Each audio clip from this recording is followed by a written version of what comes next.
found us. More podcast, where we want you to know God more deeply, find lasting freedom, discover your destiny and make an eternal difference.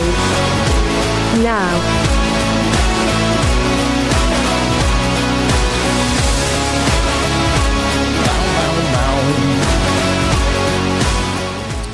Well, we're here. We made it back. We made it after the Harvest Festival melee of last week. Right. Yeah. If you don't know anything about it, we have a big harvest party here where 900 and some of our friends and close neighbors come out to party with us. Mm-hmm. We had, I don't know, everything from probably like a ton Ferris wheels of to candy. and a ton of candy. Literally. Yeah. I mean, kids were walking out with 2, 3, 4 bags of candy. Yeah, it was good. I don't know. I think we need a weigh. Didn't we talk about that? We need like a big weigh to find out how much we actually scale. Mm-hmm. Yeah, that would be kind of fun. Like as the kids are leaving, tell them like weigh your bag of candy, see how much you walked out with. Right. Yeah. And, I didn't see it this year, but last year I was in like the candy distribution.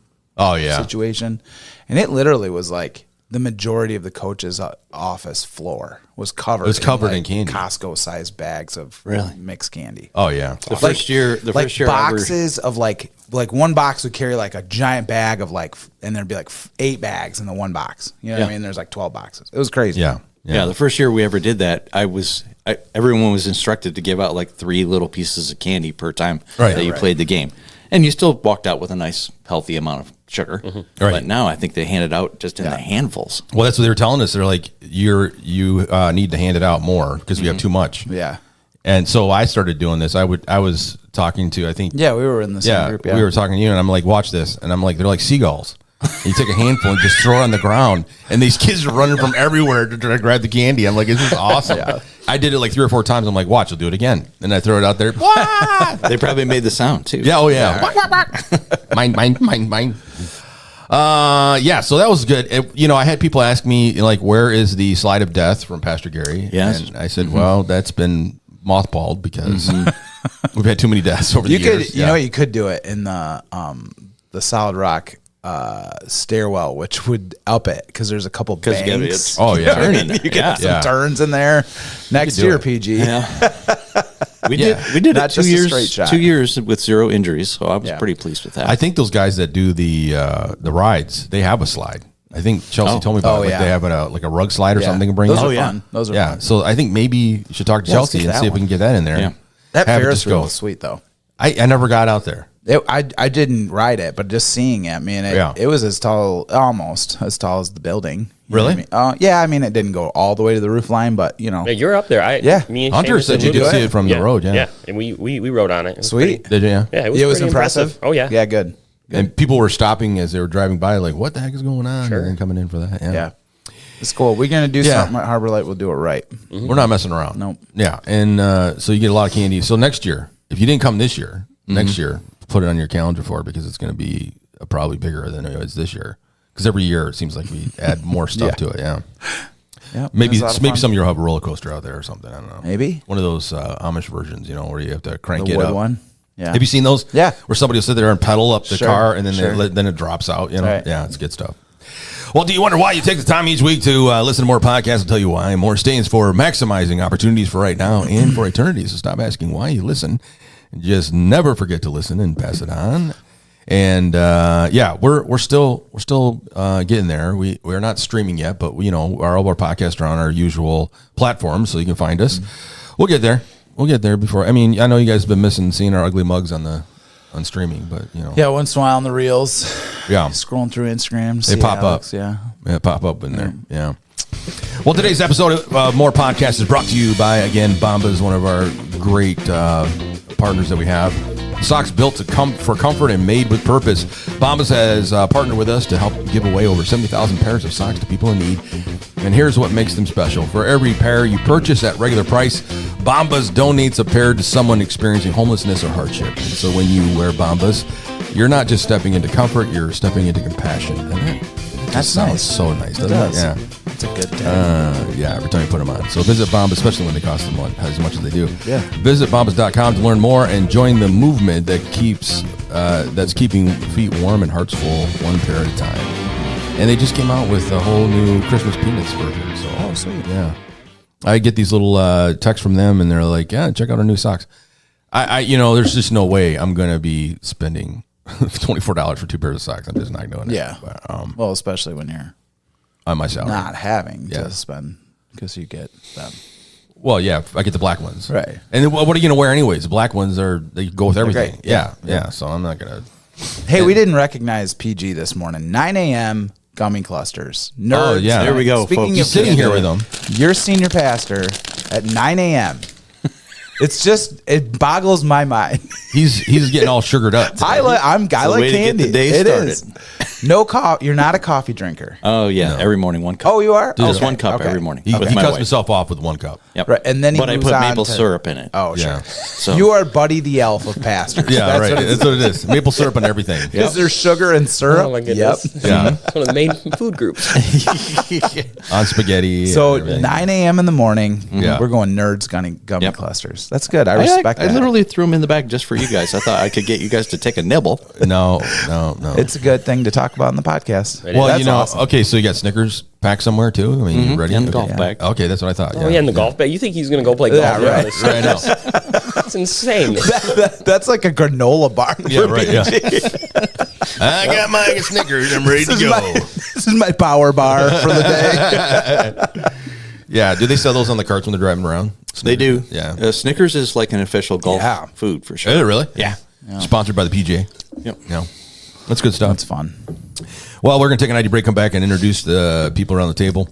You probably don't know all of them yet, because we've only been on the air for 3 seasons, but we'll still introduce you. But we have new people joining in. We do. We got a new guy at the table. We have a new person at the table now on a regular basis. So we'll be right back. Your day is about to get better. How do we know? Because you press play on the More podcast. You're welcome. We will be right back.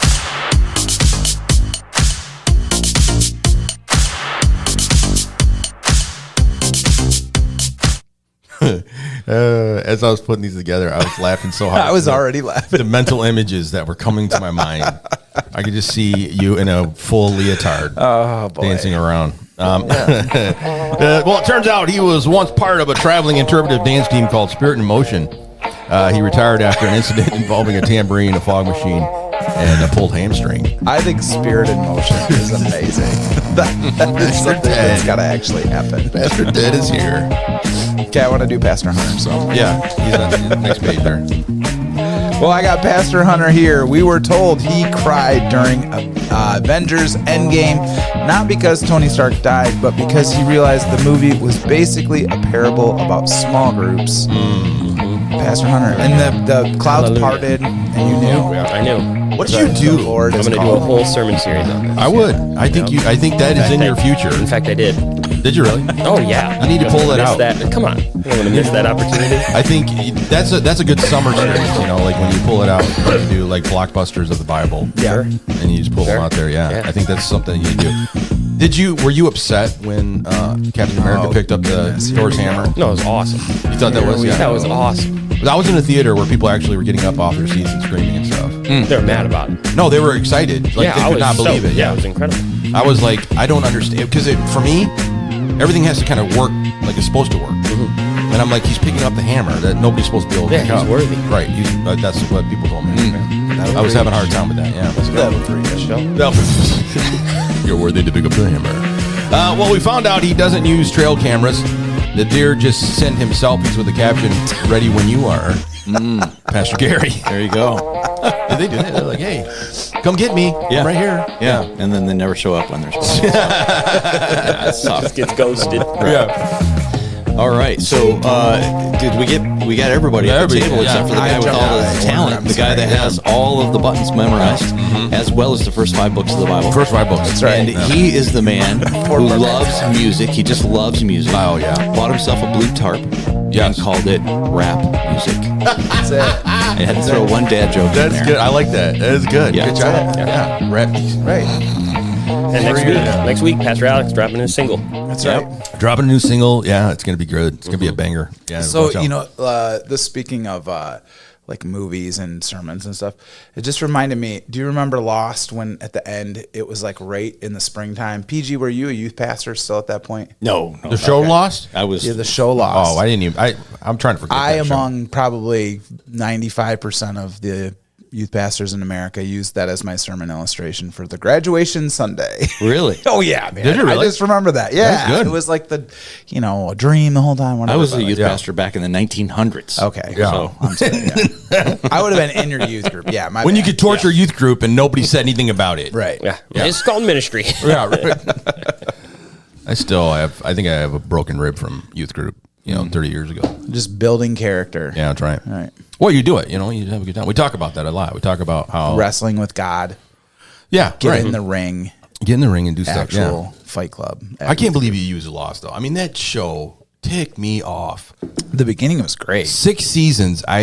We lived in Chicago when that was There going was on. some ones that fell off, but overall, I think it's a good. No, but that's the thing. It was a great show. Yeah. And for 6 seasons, where I had we'd get together with a bunch of friends and in Yeah. Chicago in our So apartment and fun. we'd watch it. And then the last episode, and we're all like, "There's no way." That's when the internet was really starting to pick up, and people Yep. were like, "This is what might happen." And I'm like, "That is impossible. Why would you do 6 seasons and then end it like that?" It's is it the Duffer Brothers? Is that right? No, those are the guys who do Stranger Stranger Things. Things, yeah. I think it's some team, right, that did it, the Bad Robot guys. But they were saying how Lost was one of the first shows in modern TV history that allowed that expected more viewers. So it isn't a 30-minute short form Right. sitcom where it's a laugh track. It's you have to watch last week's or you're not going to understand You're the gonna thing lost. that's going on. Yeah. It was And so- probably the best show I've ever seen that had the hook. Right. Oh, every Right. week. I mean, Man. Every week. When he digs out the underground chamber and the light turns on and you got to wait 6 more months to see what's in that chamber. Yeah. Right. And I remember literally Netflix was a DVD sent in the mail. Yep. And I was Yep. one Yep. disc and then send it back and wait for that baby to come back. Can you imagine that? Yeah. Yeah.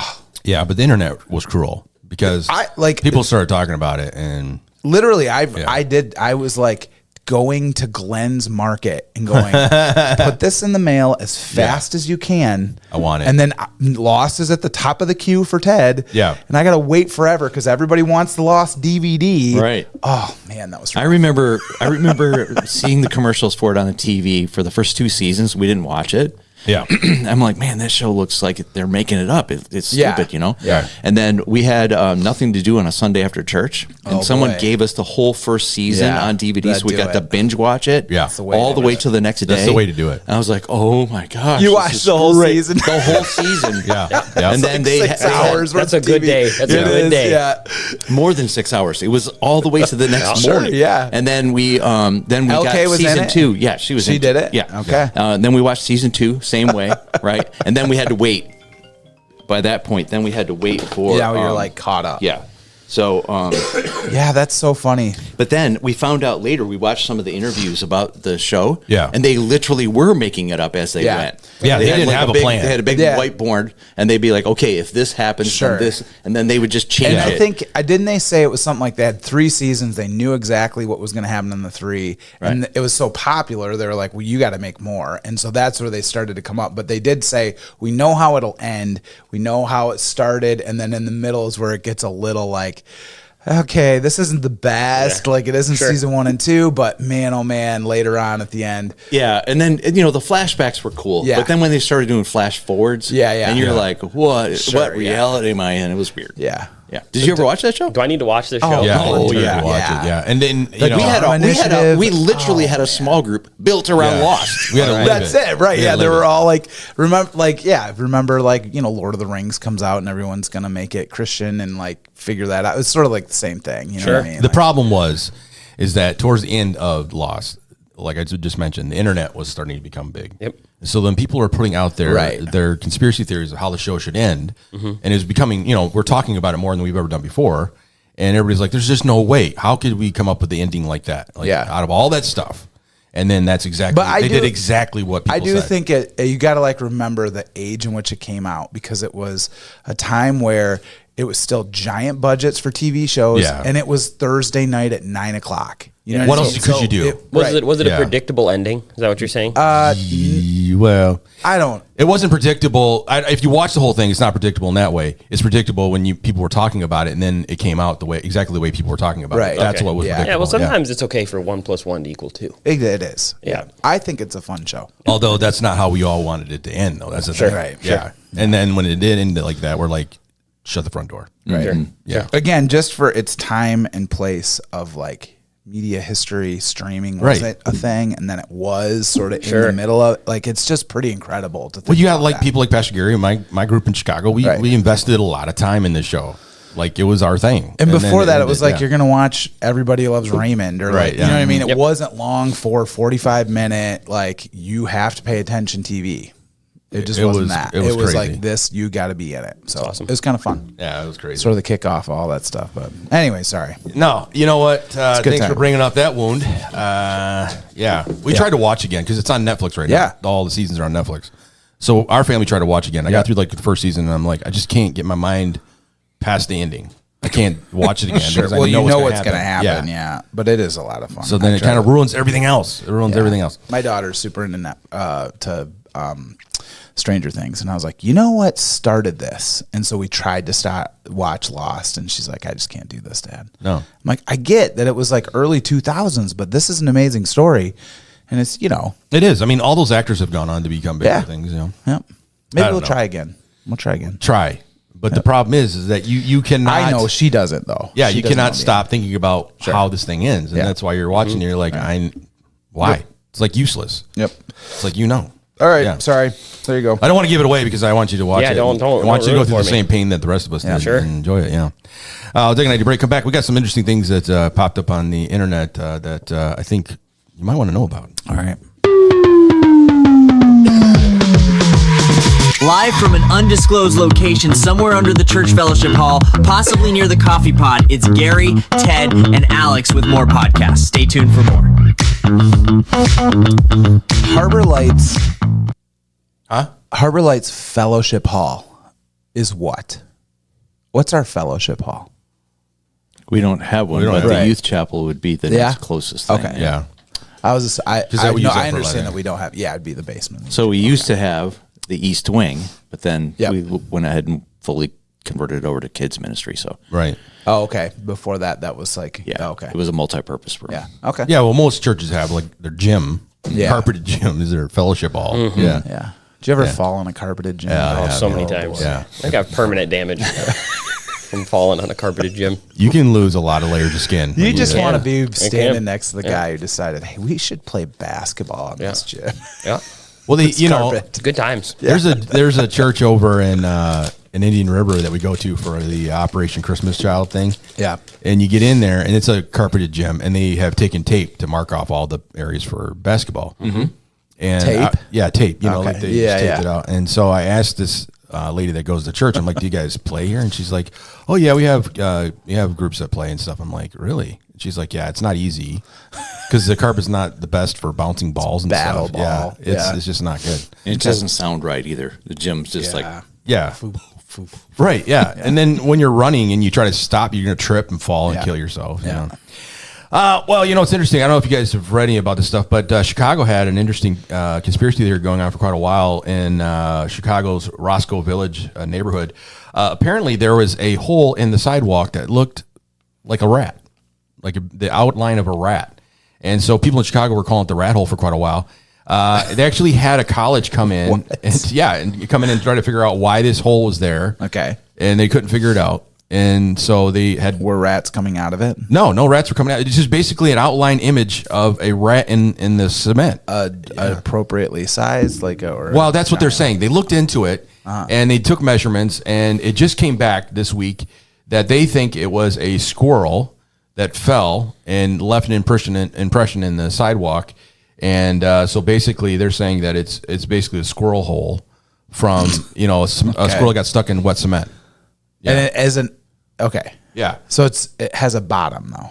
it has a bottom. I yeah. see. Okay. It doesn't go like all the way through. Got but it. the problem is that people for years have been going to this thing trying to figure out what it is. Like, Do we have they call it the images rattle. of this? Oh, yes. This is real. He didn't make it up. No, it's for real. And so so they basically think that a squirrel just jumped off into some wet cement and Oh yeah, there it is. Okay, now here's the thing, though. Chicago is very upset because the city commission decided to take that piece out. Yeah. That's horrible. Yeah, and so they destroyed this homage to the squirrel hole or rat hole. People should have just sat on it. I know. Yeah. Well, the funny thing is people were leaving candles and little. I see money in it. Yeah, money and they thought it was a good luck charm for Chicago, and so that's why the city got rid of it because it was becoming just a nuisance. they cut it out. It's making the city too nice. They're like, we got rid of this. Right. That's right. We don't want it. We don't want it, and so they took it out. That's the kind of stuff that makes cities unique. What are we doing? I don't take it know, away. but a comedian was the one that found it, posted it online, and said, "Look what I found walking around." Yeah, here's somebody putting Doritos in it and sticks of gum and. Well, we thank colleges for spending our well-earned money as parents to send their kids to go. It figure does out what look the rat like a hole rat. is. It does. Yep. Unfortunately, though, they said measurements-wise, that would be a very big, healthy rat, and so that's So a why. squirrel, maybe? So they're And saying to be it's a fair, in squirrel, Chicago, Right. it could be. Could be. Yeah, you got big rats in Chicago. Could do it. Yeah, so All right. if you're going to go to Chicago just to see the rat hole, it does not exist Doesn't anymore. exist. They removed it this last. What was is that a rat? here? That's a rat. I got a rat in here. All right. Yeah, so it's gone. Here's another thing. Science is doing their best work lately. They figured out, a bunch of scientists in Japan decided that if you stripe a cows that are striped do not get bothered by flies as much. I've heard about this one. Yeah. So, that's important to know. If you're a farmer and you don't want to deal with flies around your cows, No apparently way. you can stripe them. Okay. Yeah. They don't have to be born that way. Yeah. These guys actually painted cows with stripes and found that the flies Yeah, don't like right. the No, I stripes. get I don't know it. if it's because it messes with their landing or Yeah. they didn't get into that. They just Weird. said that So Japan, thank you for that information that we know now. yeah, maybe a college will study it. Yeah, well, I imagine. Well, these guys got paid money and they actually won an award, Seriously? a Nobel, like some sort of Nobel prize for this. They actually won money to tell us that striped cows actually fend off flies. I don't. That's crazy. information that I think I could have never lived without. I need to know that. So so this week is bad. We've lost the rat hole. That's gone, and now apparently striped cows are the way to go. So That's it. I think we should do that. All right. I don't know. What are you thinking? Does it work on dogs for ticks? If we striped our dogs, Sure. Yeah, I don't know. That'd be worth it, I guess. Have you guys ever been to Mexico where they paint donkeys? Oh, it's ridiculous. Why are they doing that? I don't know. They paint them and they make them look like weird. We went there and then you try to take pictures of them and they don't want you to take pictures of it. Like they try to block you from taking pictures. Really? But they paint them all different colors. Yeah. Weird. People do all kinds of weird things to animals. I'm sorry to say, but yeah, striped cows. So this is actually science at its best working, and they won money for this. So Cool. You can feel better about that in Japan that they're doing that. We're gonna take a night break. We're gonna come back. Fantasy football. I'm ready to go. I don't even want to talk about this week because ready to Brad. go. Ted is all too excited about this. I'm 100% ready. I just want to say I had Brad beat Yeah. until Monday. Okay, well, we got to get there. Monday looked good, Yeah. and then I don't know what happened in the last quarter, but I didn't want to talk about it right now. All right.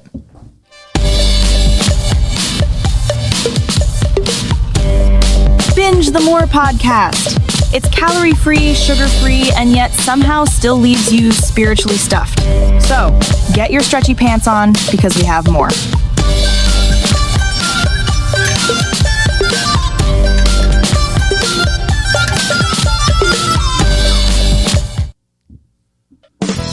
There's the music. All right. Here we go. Sunday, Harbor Light Sunday Fun Day League. It's a big weekend, fellas. Was it, Ted? Was it? It was a big weekend. I am happy to say it is no longer father and son Walker atop our leaderboard. That leaderboard also now includes Who? yours, Wow. yours truly. Ted. Oh, you knocked him off, huh? I beat James. How'd you and do that? I didn't just beat him. I wiped the floor. It was with him. handy. I dismantled that man. Yes, it was 85 to 27, 127. Yeah. He had a flat week. I was looking at his roster and am very surprised that he is where he is currently. It's not bad, but there isn't a sure thing at quarterback and there's not a sure thing at running back. But we do have a three-way tie between myself, James, and John, and then it is shaping up to be a really fun run here because we have a three-way tie for second place also. Wow. That Doesn't include I me. don't know. We have a I'm not in 10-man team, 10-man league, excuse me. I'm not sure how many people get into. I play you this week. Do you? Yeah. I'm tied for last. No, you're not. You are tied for second to last. Yeah. Last game, I had Pacheco in there. Pacheco. Yep. And I had 2 guys left. Brad had nobody in the game on Monday. And I still lost. How? I don't know. What was your score? 120. Let's see. I don't know. Well, you scored 165, right? 160. Against you. Oh, Not this week. I scored 150 something Did ya? this week. Yeah. Yeah. 121 to 126. Oh, man. Yeah, it's a good game. Nail biter. Yeah, again, that, Alex, your game, I don't know. I think it depends on how many He's trying to people figure get- out something nice to say right now. Right. I just don't know how many people get into the playoffs, but that first and second place, we've got 7 people. We're all in the running. And so it's pretty fun. I want to throw a red flag. See, look at this. This is how it starts out. Yeah. My week with Pastor Gary right now, I'm 73% possibility of winning. Yeah, you need a win. No, that's him. That's him. Sorry. You need a win. You need to spend some time on that app and I have. figure that out. Figure it out. I thought I had great players Come on. up there, man. Just the same this as is lost. the week. You got to do it. You just spend some time. That's right. Just I'm the getting- same as lost. That's It right. doesn't matter how you start. It matters how you finish. But here's the thing to notice. Yeah. Neil, the Neil's Nifty 50 team, Yeah. lost to the inconceivable John Walker by 1 point. Right. Yeah, and Neil's one a 3-win team. Yeah. You know what I mean? So it is a competitive league week to week. I just, I do think that there's You're 5-3 right now. I know. I'm 2-6. I'm like the Jets right now. you need a win desperately. I'm like the Jets. Yep. Theo, you need a win. I picked up a really good run we had last night, so you're in trouble. Though I had Cam Scadaboo, and he's been playing awesome. And he's dead now. Yeah, now he's gone. He's dead in the water. No good anymore. But it's really fun. I'm not really sure when the playoffs start, guys, and I don't know how many teams get in there, so I should probably figure that out. But Who's it's the been a good commissioner? time. Me. I Yeah, am. it's rigged. Wow. Okay. He just That is happens not to be in true. first place. I How tried. convenient. Isn't that convenient? It is. No, it's It not. is. It This is like the Chiefs Should refs the all over commissioner again. be able to play the game? Yeah, I That's know. the question. Thank you. Did I Thank you, draft Hunter. at 7-2? Like it was a tough spot. All right, we got conspiracy theories. Was it? Yes. I think he's got an AI that he uses No. that's running his whole thing. Pure ball knowledge over here, guys. No, this is good. We're gonna keep you updated. Again, it's a lot of fun for the 10 people involved. Maybe not James Good. I think probably just deleted the app at this point. So James has not won a game. I'm rooting for James to get one this year. He's got to win one. He's got to win one. And Theo and Alex, let's go. Let's step it up here. Hey, I somebody's don't know got to what to lose do. so some people That's can right. win. That's right. I thought for sure against Brad that I had him. I had 2 players in the game on both teams, Washington and the Chiefs, and I still could not beat him. All right, well, we're sitting pretty here, fellas. It's going to be a fun second half of the season. So there you go. There's your update of fantasy football. Tune in. We'll give you some more updates. It's a scam. Don't buy it. It's rigged by the mafia. Oh my gosh. We're going to take an ID break, come back with Harbor Light Bible Trivia. And Pastor Gary, are you up for that? I'm up for whatever you have to throw my way, bud. All right, here we go. Long ago, in a church office not so far away, 3 men armed only with Bibles, microphones, and a questionable amount of coffee set out on a mission to make you laugh, make you think, and occasionally make you say, wait, was that even in the Bible? First, there was Gary, part pastor, part dad joke machine, and part mystery. Mostly because no one knows where he keeps finding those golf shirts. Then Ted, man of faith, man of wisdom, and man who once tried to fix the church copier with duct tape and a worship CD. And finally, Alex, he's the glue that holds it all together, mainly because he's the only one who actually knows how to work the record button. Together, they are the More Podcast, because sometimes a sermon just isn't enough. You need more. All right, here we are, Bible Trivia.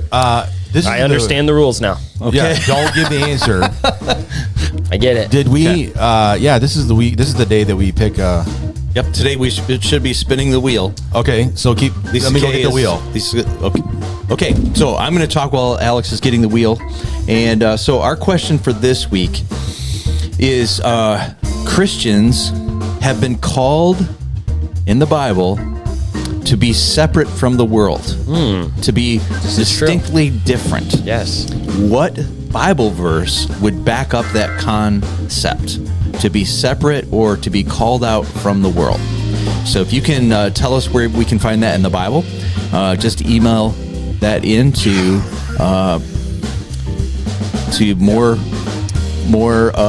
more something Bible trivia something.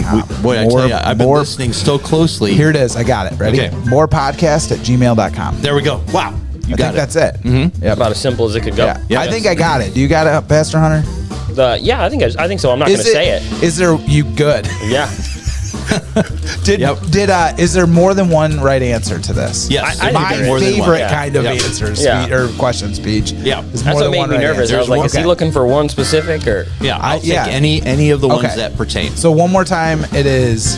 What is the Bible verse that references or gives us the idea that as Christians we are called to be distinctly different or called out from the world? Okay? Yep. So we have the Bible trivia wheel of destiny right here from the Wilson Insurance. So we're going to give it a quick little spin here. Yeah, first of all, ridiculous my name's not on it. But Alan Kaburski. Yeah. Go Alan. You get some cookies. Plays often. He plays often, and he was also the architect of getting us all of our stuff back. Yep. He's the archivist. Yeah, he's living legend right there. Yeah, he is. Season 1. Season 1, Was he had lost. everything. He had everything recorded. He was lost, and he had recorded it all. So we got season 1 back. Speaking of lost, wow, what a hero! That should have been a show. Right. Yes. So Alan gets it. Alan got it. Right next to Joe and Brian, and he won out between the two of them. It kind of went over and almost touched Joe Taft's slot, and then came back. Yeah, and they came back and was like, nope, Alan's going to win the cookies this week. Yeah, good job, Alan. Good job, Alan. All right, so Alan wins the cookies. Now, the question that was given today, you can send that to HarborLightBibleTrivia@gmail.com. Nope, totally wrong. I said more podcast at Gmail. Sorry. Here it is one more time. HarborLightBibleTrivia@gmail.com, all lowercase. And let us know what you think of the answer.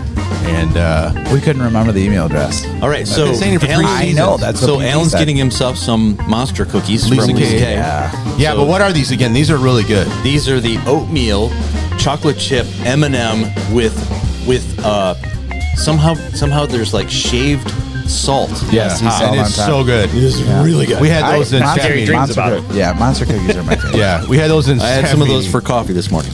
I think I saw you eat one yesterday, too. You had one in your I did. hand. I had one left on my desk. That's right. I was like, is he eating a cookie right now? I popped that out. Yeah. Didn't share it at all. Nope. He's like, I'm going to just shut my door for a second. I have a phone call. I coming gotta through. take care of some things. I'll be right back. Don't worry about it, guys. Ministry. Yeah. I saw the door shut. All right, we'll be right back, and we'll come into Bible Talk.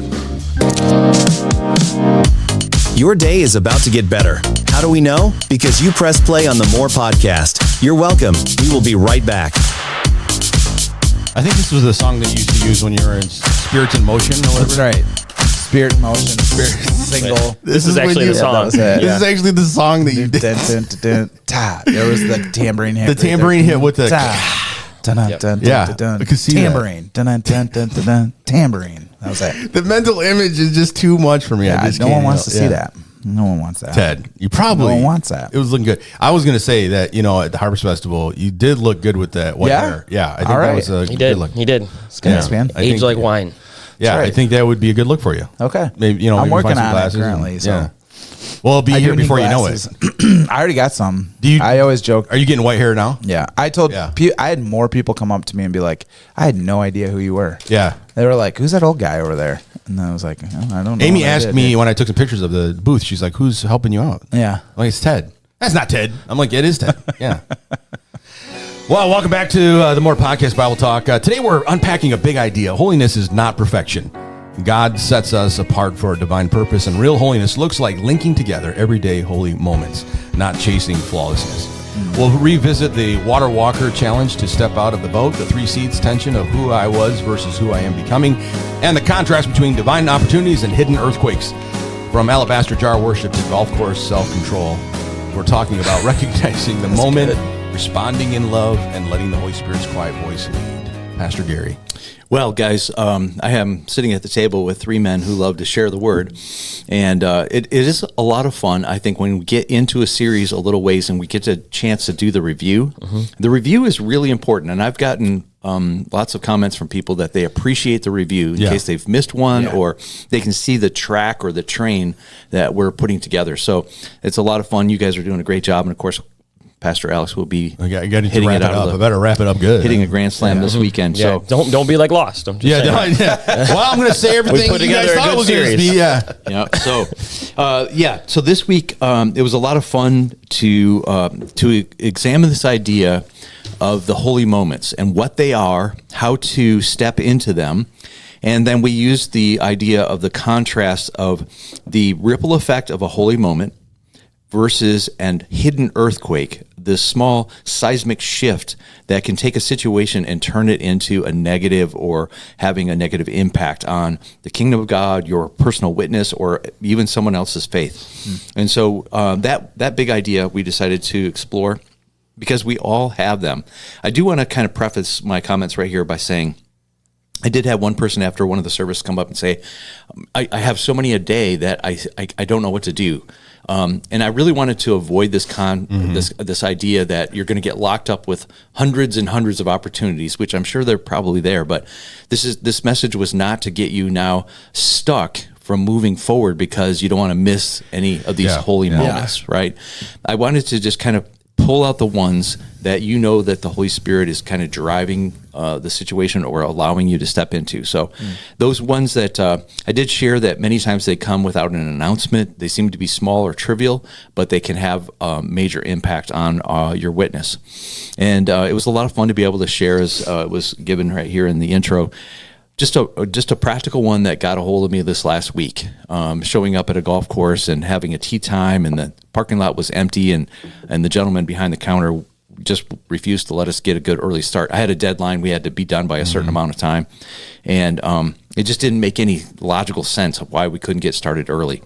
And at that moment, I came to that fork in the road. In that moment, that opportunity, we call it the divine opportunity. Which way are you going to go? Are you going to go off the rails and or are you going to keep it something that could develop someone's relationship with Jesus? So that was a lot of fun to be able to give that. I think people at Harbor Light appreciate it when we give them good, practical, not overly spiritualized examples, because we all live in all of us, even us as sitting around this table as pastors, we deal with the same exact things everybody else deals with.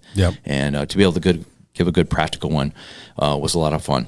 And I got to tell you, and I'll confess that we went and had lunch and came back and got started, and it probably took me 3 or 4 holes to kind of let go of it. I don't know. It was like the enemy was sitting at the doorstep, waiting for me to open the door and crack and give him a foothold, as we know that's found in Ephesians. So that's what happens to all of us when we face these moments, and if we don't step into them kind of with some intentionality for the kingdom, it can run off the rails real quick. And as I said, being a pastor of a church in Northern Michigan, we have a small community. Everyone knows somebody that knows somebody, and hey, that Pastor Gary came out and chewed me out or made me feel belittled me for, sticking to the policy that I needed to do. That could go really wrong. And so I think that's the idea that we were trying to explore there.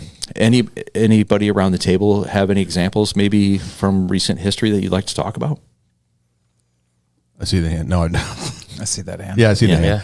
I used to say that to myself all the time because, when I was in the Salvation Army, I had to wear our Salvation Army uniform all the time. So people knew that I was clergy, like, as soon as I walked through the door. Which I'm glad I don't have to do that anymore. Walking around with a collar on and stuff. But, I remember there were many times where a situation would arise like that. Like, you're kind of in the rock in the hard place. Like, you want to say something, but you can't, or you want to defend yourself and you want to react and you can't. And it was hard. But it was it was a good reminder. But what made me think when you were talking about the decision between the earthquake and going the right way, as believers, regardless if we're wearing clergy uniform or clergy outfit, you are that no matter what. You are that person all the time. You're wearing the clothes that Christ has given you through redemption, and you need to do that. You need to live that way, and it is something to keep in the back of your mind. I think that we forget that, like we're hidden, like nobody really knows unless we tell them. But that's not the case. I mean, that should be the attitude should be that I'm always walking in this testimony. And so that's tough. I mean, it is tough to, restrain yourself when you don't want to. You don't want to, you want to have those Karen moments and you can't, you want to go off on people, but you can't, for the sake of the testimony that God's given you. And I think that's one of the things you got to be careful of. And it is part of this holiness thing. But, one of the things is God's transforming you. Hopefully, when you're being transformed, you're allowing those things to be evident, in your life. You're not just kind of like making it a part of academic study, but it is something that is becoming a part of who you are. So you should be different. We talked about that last week. About the fruits of the Spirit should be pretty evident, should be showing up at all times. So, well, I really appreciate you bringing that up, because that's something that just obviously went viral on the internet. Is the lady from the Phillies that went over and took the ball away from the kid? Oh yeah, right. Yeah. Here's a situation. I don't know why she felt entitled to it, but she went over and got this ball, and I mean it blew up. Big time. Yeah. And then how about the couple that got caught on the kiss cam? Oh, yeah. And I those are all things that we kind of laugh at a little bit on the internet, but our lives are really under the spectacle, under the microscope. As I mentioned on Sunday morning, isn't it amazing how Christians, unbelievers know how Christians are supposed to act? Yeah. I thought Christians weren't supposed to do this, or they weren't supposed to do that, or you're supposed to be like this. Isn't it amazing? Yeah. They know the code. Yeah. And when we don't keep the code, they're not afraid to call us out on it. Yeah. Thanks a lot for that. No problem. Yeah. Yeah, so that was really the big idea that we were trying to get across, and I think it really was a lot of fun to be able to highlight that, and then encourage people to step into those situations and have that ripple effect take place. We looked at quite a few scriptures that we saw the woman from the alabaster jar. We had a great conversation about that in my small group following that evening. That this situation, with the contrast with the woman that put in the 2 pennies, did all that she could, and then here's a woman who gives a $40,000 offering, so to speak, as an act of worship to the Lord. She did all she could, right. And both of them were really commended by the Lord that they did what they could. I really had a lot of fun challenging people that you're not called to do what someone else has been called to do. Yeah. You've been called to do your part. Your part might be 2 pennies. Your part may be $40,000. And I'm obviously not talking about giving money. I'm talking about your impact for the kingdom. It might be something small and minute, or it might be something grand. But you've got to do what you've been called to do. And then I feel like, and I try my best to be able to bring this out, people that I recognize that are living in their call, or they're generous with their resources, or whatever it might be, they're so busy taking care of what God's called them to do, they're generally not critical of the people around them. Yeah. It's the people who are not doing anything that have a little extra time and scope to be able to criticize what other people are doing. Any comments or thoughts on that, guys? Oof. Yeah, I mean, I think that's bang on. Like I think, something that, Pastor Alex said earlier was, evidence of the fruit of the Spirit, right? Like that will be evident of the person who is overly generous.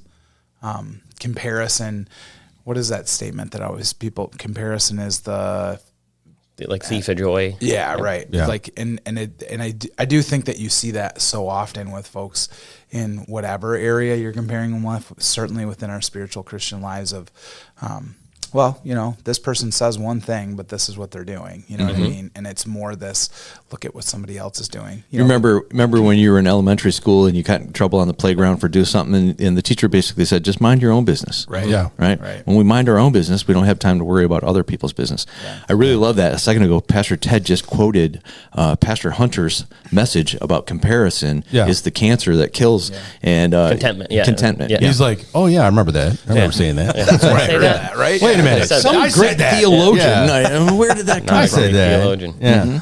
Yeah. Well, okay, so we're talking about this idea of perfection and holiness, and I think what's interesting is that we've been talking about this whole time the difference between the two, because I think that was the big concern. Yeah. So getting into this series, we're like, we're not talking about perfection. God's not calling us to a sense of perfection, because that's what Israel did, and they screwed it up. That's what the Pharisees did, and they never made it happen. But we're aiming for holiness. And I think what's interesting is we try to describe this idea of holiness as something that is not necessarily works-based, but it's love-based. I'm looking to love God more, love others more. How does that work? And it's actually a bigger requirement than trying to be perfect the other way, because you can check things off and you can say, I complete these things, but to love requires way more. Loving God the way we should and loving others the way we should requires a lot more. And that is holiness, becoming closer and closer into that relationship. And I think we talked about it, but what's interesting is, what are some of the things that happen when believers stop thinking that way, when believers stop moving away from this idea of perfection and they start moving to holiness in the way it was really intended, which is to become more like Jesus, to love Jesus more, to love his people more? What begins to start happening? What have you noticed? Well, I would say that when you're moving towards that, then all of a sudden I'm anticipating, I'm looking forward to those moments to step into that we've been talking about, versus trying to make myself look good, or I'm not worried about my image so much. I'm worried about the situation. Yep. And I think that when we take our eyes off of ourselves and keep them on to what the Lord's put in front of us, I think we're going to minimize the negative impact, and we're going to start, expanding the positive impact that's going to happen, that ripple effect. But it's because our focus is not inward, right? My dad always used to say, we're not here to gaze at our navels, right? Yeah. Or we watch out for that phrase that used to be used in the 1900s. Holier than thou. Remember that one? Yeah. Yeah. People when they're focused in the wrong place, then those are the kind of things that begin to take place, right? And so I think that when we keep our eyes on the moment and not on ourselves, then we open ourselves up for the Lord to be able to use us in greater ways than we expect. Yeah. I think you're right. Yeah. So, and it takes pressure off all of a sudden. For sure. Yeah. Right. For sure. It's the big shift between this is what I have to do to this is what I want to do. Yeah. Right. And I've seen that happen in people's lives, pretty regularly. Yeah. Because when you want to do something, Yes. your heart posture towards what you're doing totally changes.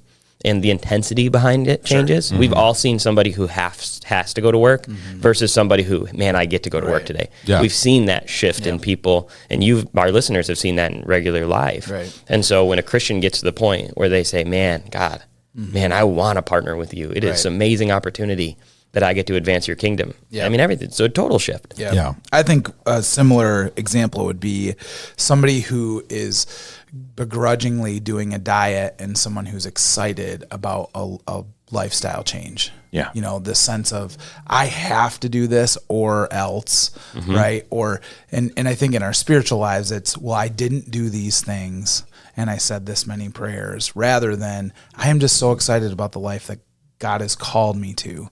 And there is a big shift in that. You know, there is the comparison thing goes away. The fruit of the Spirit is seen. And that thing that I'm not sure who said it, but holiness is a set apartness. It's not perfection. That was super helpful for me. This idea of a set apartness rather than being perfect or getting everything right. Because again, I think when we fall in, we can get very pharisaical when we start checking boxes. If I didn't do these things and I did do this thing, quickly we can get away from the cross of grace and mercy, where a set apartness, God has called you for a purpose, right? That is holiness. Like, you have a purpose, you have significance in this world to be his follower, and that's for his kingdom. And so certainly that will include you doing certain actions and not doing other things, right? But it's this idea of a set apartness rather than, did I check this box that I did or didn't do these things? And I think you're right on the money. Because I think once you realize your purpose in the relationship that you have with God, then the whole dynamic changes, because in perfection, you're trying to always do something to get his attention. You're always trying to do something to establish yourself or put yourself out in the numbers, But when you understand your purpose and you understand holiness the way God's designated you for this thing, and you accept it and you enjoy it and you embrace it, then it becomes something fulfilling, as opposed to the other thing, which is not. It's always like you're always trying to strive for something more, more. Yeah. And it's a frustrating process. And I think that's why a lot of people, when we talk about the idea of holiness, it has been a frustrating conversation for them, because it's like, I just never attain to anything. I never get to where I'm at, or I get 2 steps forward and 1 step back, and it's constantly like beating your head up against the wall. Like, I'm just not going to be that person. There's nothing there. And it becomes a feudalistic argument. And that's not the relationship that God wants you to have with it. He wants you to look at it and go, this is special. I've set you apart for a reason. I love you. I want you to love other people. I want you to embrace this relationship. And there are people that just can't, they're just kind of really stuck in the rules, stuck in the regulations. And I mean, I would imagine if we went back to Jesus' time and saw the Pharisees, they were probably a bunch of really, crusty old men that hated everybody and didn't really have a great life because they're always worried about trying to take care of whatever that was on the list. Whereas his disciples, Jesus' disciples, were like, this is the best thing we've ever been a part of. Right. This is great, serving God. Diametrically opposed situations. Yeah, it was just one was learning it the way it should, and the other one was learning it the way that we don't want to do it. And it's a constant problem. One of the things that we just referenced real quickly in the message was the alabaster jar being broken, and that perfume permeated the entire room. And this idea of fragrance or perfume connected to the idea of worship in the Bible is just peppered throughout there. Any thoughts on when you begin to worship and then your worship begins to change the atmosphere? Any thoughts on that? I think that there's my go-to statement is when we see God for rightly who he is, the things of this world will be in their right place also. So, we use it as the weapon mindset of things that the enemy throws at us, right? Man, I'm being foreclosed on, or my work, or X, Y, or Z, right? When we see God rightly, when we see him and understand who he is, those issues shrink and are put in their place. And I think that that's true also when we see our purpose as kingdom-minded people, that when we gather together corporately in worship, or when we're in our homes with our families and there's a spirit of worship upon us, man, eating dinner together, and this is a table of gratitude tonight, family. We're gonna celebrate what the Lord's provided to us physically and just recognize that that's absolutely something that he's done for us spiritually also, that just changes hearts to have more of the fruit of the Spirit, right? That is something that really does change the atmosphere. Your home will be different if you worship in it. I think that you step into a place of worship, and your worship begins to change the atmosphere, the smell in the room, the smell in the situation at work, or whatever it might be. Let's take a look at the opposite. I live about 3 miles from Harbor Light, and there is a sewage plant between my house and the church, and every once in a while, if the wind is blowing just the wrong direction, you get a bad whiff, and it's just like, man, I got to get out of here fast. But what's interesting with this story is her good fragrance actually made people mad. Yeah. Okay. Yep. So you're doing something good, and that made people look at her and say, well, now you're wrong. And so this is why our Get Out of the Boat sermon was good. Yeah. Because you walking into an holy moment, people might think something about what you're doing, right? So perfection is about making you think I'm good, right? Yeah. And everybody else gets to see it. Where holy moment is all about obedience of what God is calling you to do. And so, right, for our alabaster jar woman, perfection would have been her staying in her lane and get out of the house because the men are talking, right? Holiness would say, I'm going to go give Jesus what I have. And that made people upset. Yeah. And so we got to be willing to say, hey, this is about me obeying Jesus more than anything else, not about the outcomes. And I think that takes pressure off because when we step into a holy moment, we think there might be something that we need. There's an outcome that has to happen for this to be successful. Right. Okay. And so sometimes we force a harvest when the harvest isn't ready to be harvested. Yeah. And then we're confused about why this plant isn't growing the way it's supposed to. Well, it wasn't ready yet. And so take some pressure off and just walk in obedience. And God asks you to pray for somebody, just do that, but it doesn't have to turn into this massive thing, right? My devotions this morning with my wife, we've read through the passage of scripture that says, the world's going to hate you because they hate me. And because you're in me, you're going to have the result of this. We talked about that a little bit, that when we bring the light to a dark situation, or we step into a dark situation, our light in a way exposes their mindset or their sin or whatever it is, and they don't like to be exposed, therefore they will attack you. And that's what was happening. Yeah. This woman was worshiping by giving this gift and anointing the Lord, and it was showing the fact that they were just sitting there doing nothing. Come on. And that was what offended them, and then they attacked her, get the attention off of us and our shortcoming and bring it onto you. Yeah. Yeah. Yeah, and I think that's one of the things that's sometimes so hard for us to realize is that when God begins to start moving us in this idea of holiness, that those reactions will be there because they are really, we're in a world where people don't want to be in relationship with God like that. And we have believers in the church that unfortunately have not embraced this or have understood this or have gotten involved with it, and they find themselves in the bad situation, sort of critiquing, why is this going on here? Why is this happening here? I think it's a good point. So this, the ending of this whole series, which we're getting into this next Sunday, we've been talking about quite a bit of different things about what holiness is and talking about holy moments or whatever else. But at the end of the day, the whole idea of holiness is God's not trying to tweak you. He's trying to transform you personally. Yep. He's trying to change you. And so all these things pile up and become part of this one goal, which is to make you more like him. And so, that's what we're going to be talking about this next Sunday is this idea of transformation. And, really, I'll give you a little teaser. The big lie is that we don't like that. We personally don't want that. We personally have a problem with that holiness aspect. It's okay if we get involved with the opportunities, because we get involved. It's part of, it's a hands-on thing. But when God starts poking at things in our lives, we need to change and remove those things. That's when we're like, whoa. Let's back off a little bit here. And that's the hardest part of, I think, holiness is that, we like a lot of other things, but when it comes to us having to move in the direction of changing ourselves and changing the things that God's bringing up in our own lives that we need to fix, that's when it becomes something where it's like, well, you got me to this point, but I don't know if it's what's painful. It gets to a certain point where it requires surgery, right? To get this out of me, it requires that I get cut a little bit, right? And that's because the reality is surgery that changes you, that saves you, still hurts, right? And is still frustrating and is still painful, but yet it's needed and it is necessary. And for some of us to really walk into that holiness, it's going to say, Jesus is going to have to say, hey, well, we got to get this habit that you've been doing for the last 20 years. We got to change that? It's time for this to go. Come on. Yeah. This can't live here anymore. Yeah, Jesus doesn't come into your life with a duster. He comes in your life with a scalpel. He's in there. Oh, yeah. He's removing things. And so, he's not straightening things up. He's changing things.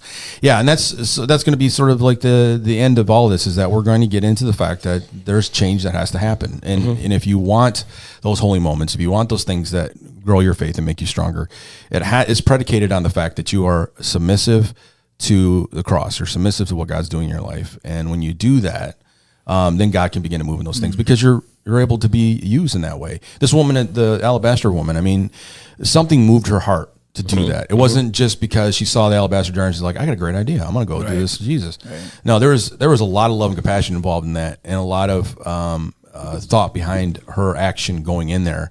And she knew that she was doing this for these reasons. And the reason was that she loved Jesus. She believed in what he had to say. She knew he was the Messiah. And all those things kind of just, encouraged her to go do that. The other people around there they couldn't understand it. They couldn't face the fact what was going on. Well, you guys got any last thoughts before we wrap up this podcast? No, I don't know. It's been really good. Yeah. I just think the big revelation for me has been over this time is this holiness is set apartness, right? This idea that, again, I think the knee-jerk reaction for most folks is that is unattainable. Yeah. Right? Holiness is unattainable. And I think for me, I've had some of that too of like, oh man, are we going down this road of legalism here? We're in preach on holiness, where holiness is to make you more like Jesus. Yeah. It is a calling for kingdom work. Yes. Right? It is a set apartness. Yeah. And oftentimes we think God's calling on my life is to create a big ministry or to preach a lot or to be in the streets with a megaphone. Well, maybe God's calling in your life is to love your spouse in a way that honors him. Or maybe God's calling on your life is to show the fruits of the Spirit to a neighbor who is really, really hard to do that. And so I think there's those holy moments that we look for, right, that we've talked about, and also the set apartness that is the mission of God, right? It isn't always just the billboard thing, but it is a life that is honoring of him in all circumstances. And so that's been very helpful for me, gentlemen, of just hearing you guys preach the last couple of weeks, and excited for you, Alex, this weekend. It's too difficult to get our mind around being Mother Teresa. Yes. So Right. I can't Yes. do that. I'm just a guy. Yep. But I can get on board with a moment. Yep. And put moments together. I can do Absolutely. that, and I think it's very bite-sized and makes it feel more obtainable. Yeah. I think it's healthy. Yeah. It's going to be good. So, they're going to wrap it up with the Dirty Little Secret. How exciting. This next Sunday, we'll wrap it up with Dirty Little Secret. So basically everything we've been talking about leads up to this, I think, to this last part, which is you. Mm-hmm. You know, these are the things that are possible with holiness. These are the things that holiness can make your life so much better, but none of this is going to happen if you're not allowing God to do the change in your life. Let's go. So we're going to talk about that on Sunday. I'm excited. Yeah, I'm looking forward to it. Well, that's it for us. We're glad that you're here again with us for the podcast. What, Pastor Gary he left. He left, yeah. But he kept his gummy cluster nerds. Did he leave that for you? He pointed at me as if I'm going to eat them. Yeah, he's like, he's thinking about your kids. He's maybe like, you can use it as bait for your kids. Thinking about your dentist. Yeah, you no. need to go visit. We're good. We'll be right back. Talk to you later. We want you to know, find, discover, change with us. More podcast ending transmission. Now.